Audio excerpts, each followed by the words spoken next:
American consumer demands beef, and they want a good quality product on the dinner plate. I'm Steve White on the Rural Radio Network, joined by John Sticka from Certified Angus Beef. John, I can tell you, at least anecdotally, when I go to the grocery store, people want beef. Demand is probably the unsung hero of this market that we're experiencing right now. It's not just a supply-driven market.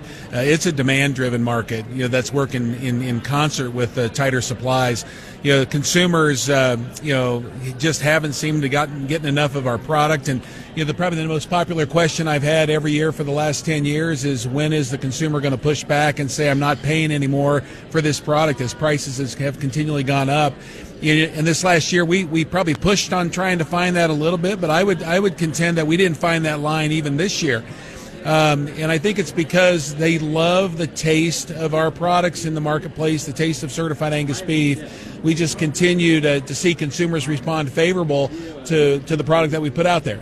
I always say, when you celebrate with your family a big event, you're not usually putting chicken on the dinner plate, you're putting beef on the dinner plate. Yeah, we like to say in our shop that Certified Angus beef is the protein of celebration, but we like to celebrate every day of the week, 7 days a week, and consumers have definitely responded very favorable to that as well.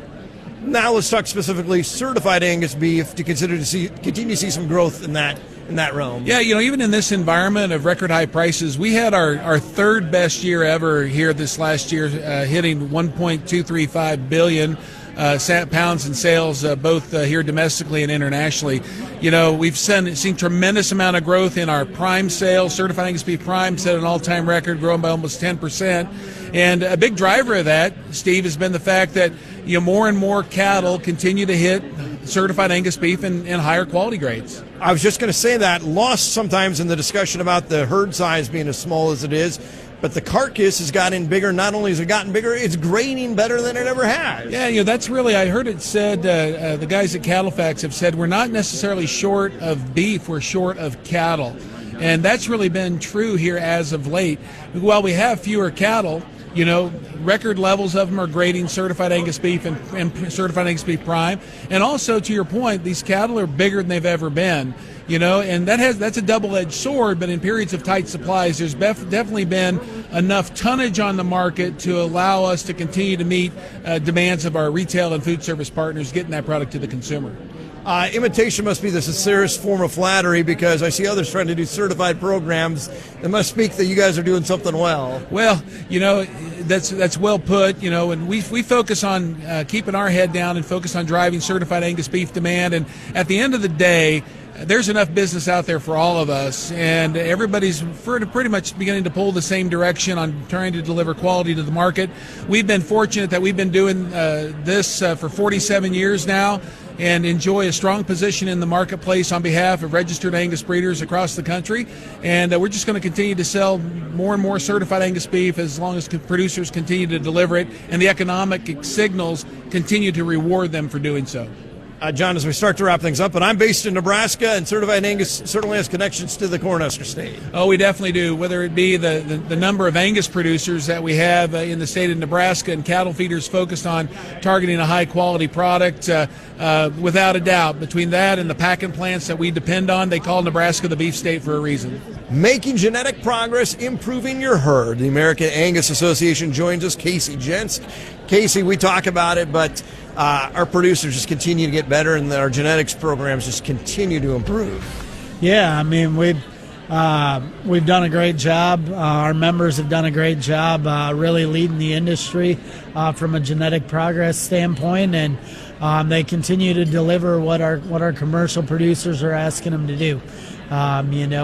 Make cattle that can perform in all segments and in all environments, and being able to be the leader when it comes to calving ease and growth and carcass and maternal, all those things. The Angus cow has definitely been able to cover the breadth of what the industry needs, and that's the reason we enjoy the market share we do.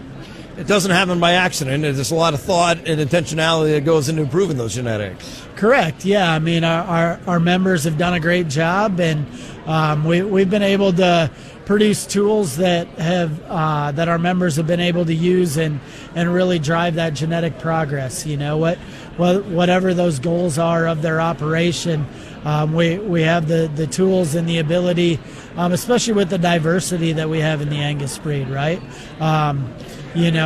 Not all cattle are created equal, and some of them are better at different traits than others. But with the diversity that we have in the Angus breed, you can go get whatever you're looking for and not have to move outside of the Angus breed, which has really been great for our commercial producers. Yeah, it's interesting, and about everybody's herd, they seem to have some Angus genetics in there, and I guess that's not by accident. Correct. Yeah, I mean, what those genetics have been able to do is really create value, right? And when we're profitable, not only at the seed stock level but at the commercial level, that's really what drives the decisions of our commercial producers. That's Casey Gents from the American Angus Association. Prior to that, John Sticka of Certified Angus Beef. You're listening to the Rural Radio Network.